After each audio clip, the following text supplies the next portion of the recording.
আজকে দেখলাম প্রধান উপদেষ্টা ডক্টর মোহাম্মদ ইউনূস আমাদেরকে শান্ত থাকার কথা নসিহত দিচ্ছেন।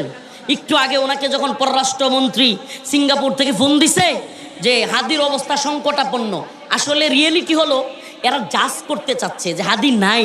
এই খবরটা শুনলে বাংলাদেশের পরিস্থিতি কেমন হবে এটা একটু জাজ করবার চিন্তা করতেছে। এই জন্য আমার মনে হচ্ছে সরাসরি নিউজটা দিচ্ছে না।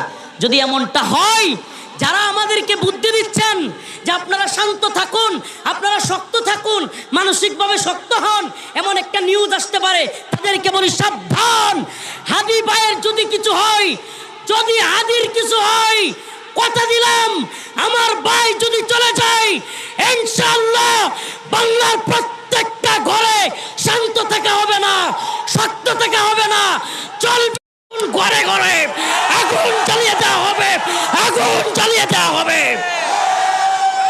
প্রধান উপদেষ্টা সহ সমস্ত উপদেষ্টাদেরকে বলবো, এই মিডিয়ার লোকেরা কোট করো, এখান থেকে বলে যাব হাদি যদি চলে যায় ভারতকে শত্রু রাষ্ট্র ঘোষণা করতে হবে, অন্যথায় উপদেষ্টাগুলোকে ফেলে দেওয়া হবে।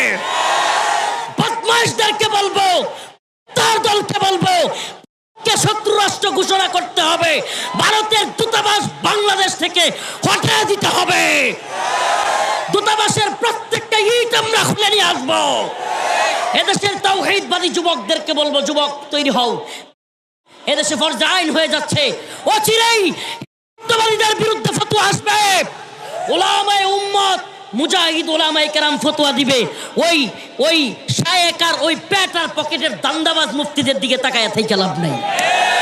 ফতোয়া আসবে, ফতোয়া বড় শায়েকের দিকে তাকায় থাইকো না, যেগুলো আওয়ামী লীগের সময়ও ভালো ছিল, বিএনপির সময়ও ভালো, এখনো ভালো, এইগুলো হলো পেট আর পকেটের দান্দাবাজ মৌলবী।